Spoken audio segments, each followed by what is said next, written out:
Muntik nang maagaw ang spotlight sa Strong Group dahil sa kontrobersyal na Jones Cup rule, pero may isang eksena na siguradong hindi madaling makakalimutan ng Taiwanese basketball fans. At ngayon, may panibagong kontrobersya. May posibilidad bang masibak sa pwesto ang organizer ng Jones Cup? Tara mga idol, pag-usapan natin. Kung gusto mo ng mga balita, analysis at updates tungkol sa basketball, huwag kalimutang i-like ang video, mag-subscribe sa channel at i-click ang notification bell. Hanggang ngayon, mainit pa rin ang usapan tungkol sa nangyari sa Strong Group Athletics sa Jones Cup. Alam naman natin na isa sa mga pinakamalakas na kupunan sa tournament ang SGA. Pero sa kabila ng kanilang magandang performance, hindi sila nakapasok sa semifinals dahil sa controversial na tournament format na nagbigay ng automatic semifinal spot sa host team. Kaya marami talagang Pinoy fans ang napatanong, fair ba talaga ang ganitong sistema? At hindi lang pala mga Pinoy ang may reklamo. Ayon sa ulat ni Snow Badua, may Taiwanese insider daw na nagsabing hindi rin natuwa ang ilang Taiwanese basketball fans sa naging kontrobersya. At dito na mas umiinit ang kwento. Isa sa mga tinutukoy ay si Wen Dapei na naging sentro ng batikos kaugnay ng kontrobersyal na Jones Cup format. Kung totoo ang mga ulat na ito, posibleng magkaroon ng malaking pagbabago sa pamamahala ng tournament. Pero mga idol, imbes na pagtalunan lang ang format, may isang bagay na ginawa ang Strong Group na talagang naging memorable. Nang makaharap nila ang Taiwan national team, hindi sila nagpaawat. Tinambakan ng SGA ang Taiwan ng mahigit 40 points at ginawa nila ito sa harap mismo ng kanilang home crowd. At parang cherry on top pa, nagkaroon ng eksena kung saan nag-free throw si Tajuan Aji nang nakapikit.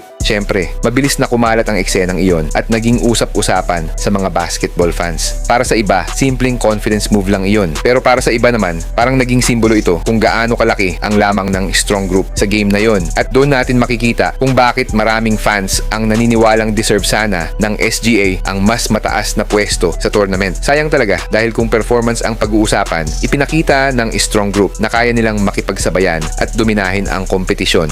At dahil sa kontrobersyal na rule na ito, malapit na ring masibak sa pwesto ang organizer ng Jones Cup na si Wen Dapei ayon na mismo kay Snow Badua.